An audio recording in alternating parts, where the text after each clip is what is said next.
No, we are in gate 11, the gate of ideas, the gate of peace. And the second line is called Rigour. Second line, as we know, is a line of projection. And this is the great line of boredom.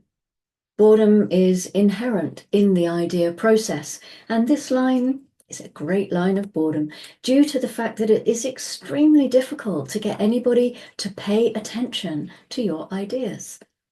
You are projecting ideas out without any value of introspection behind them. The lifetime learning says the recognition that without vigilance and risk, peace can lead to stagnation and collapse. If you're a collective second line ideas person and nobody calls you out, you start pulling your hair out. You're wandering around your room with all these ideas and you're waiting for someone to call you out. And if nobody calls you out, you get bored to death. Boredom exists in all second lines. It's there as a lack of motivation. This is what boredom is, really. If nobody calls out the second line, it's not motivated. It just goes about its business, doing its thing, and maybe not in everyone, of course, but as an aspect of any second line, it's always present. We have genetic continuity after all, this potential for boredom, for stagnation.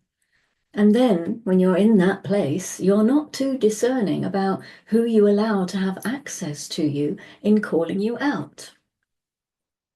In the exaltation, the imagination applied to ensuring the understanding of achieved values, a sense of boredom overcome through imagination.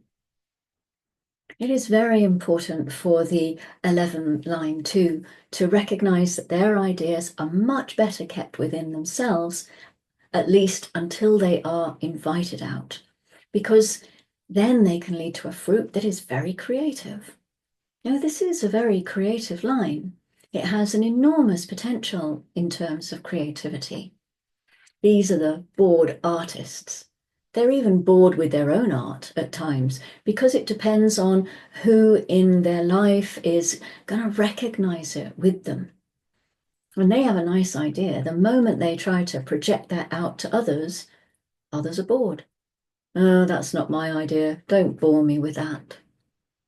Oh, it's very difficult for them to project their ideas out to others who just respond by saying, boring. It's so much better for them to work out their ideas within themselves in withdrawal as an imaginative process. And as a collective abstract gate, it has that link down to the 4130, the 41 being the great gate of fantasy and imagination. So again, there's that link genetic continuity-wise within the circuit structure for the 11 to have the deep imagination. And it is an important creative line. It has great similarities to that other collective abstract gate, the 35 in the second line with its creative block. One of the things to understand about the fantasy process in humanity is just how important it is. And in this case, how important it is for memory collection. You know, the daydreaming, the imagination, the fantasy, all of that is possible in the 11-2, and it codifies and it solidifies memory. You remember aspects of something or details of something, and they give depth to your idea.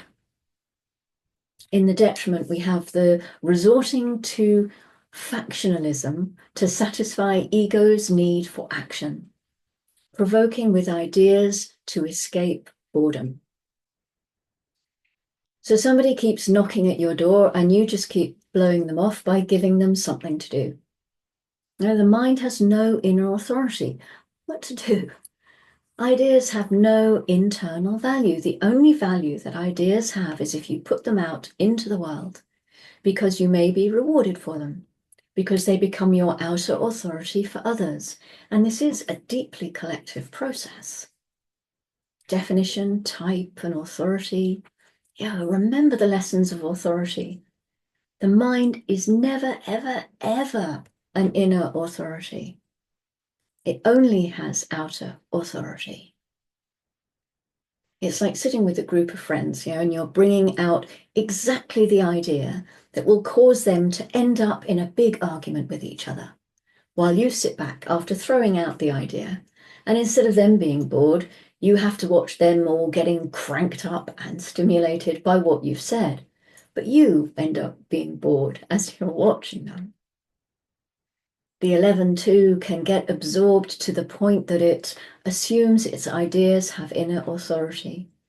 And this is true actually for the 17 and the 43 as well. All the mental awareness gates would like to assume they have authority over the life in order to relieve the anxiety that's there. It's just relieving the anxiety, that's all it wants to do. And of course, it doesn't do that, it just makes things worse. The grounding comes through the 12th gate in the second line of purification. This is the second line who would rather be pure, who doesn't want social contact. This is described as a rigorous withdrawal from negative influences, which is interesting in terms of genetic continuity, with the 11th gate in the second line being called Rigour. There must be vigilance and risk. Perhaps the vigilance is supported through the withdrawal when the influences are likely to pull you out of your true nature. The moon has been in gate 12 since 0655. That's our current Earth gate. And we have just one more moon gate to look at today because it's a double sun transit today. This second line at 1:30 and then the third line at 23:38. GMT, of course. So we'll look at the 15 now and then the 52 a little bit later on. So gate 15, the moon transits in at 16:23. This is a logical G-center gate of extremes and the love of humanity, and it's called modesty. It is a gate that teaches us about the quality of behavior, which expresses the proper balance between extremes. You may have to experience the extremes first in order to find the balance. Otherwise, how would you know? This is a very magnetic gate. It really pulls people in. If you have this activated consistently in your chart, you could have some fun with this as you become aware of the magnetic quality that it holds. So I will be back with the second sun transit of the day around 8 p.m. I will post that. That's 8 p.m. GMT, of course. And so I will see you then. Until then, yeah, have a great day, evening, afternoon, whenever you're watching this. And I will see you shortly. Okay, take care and go gently.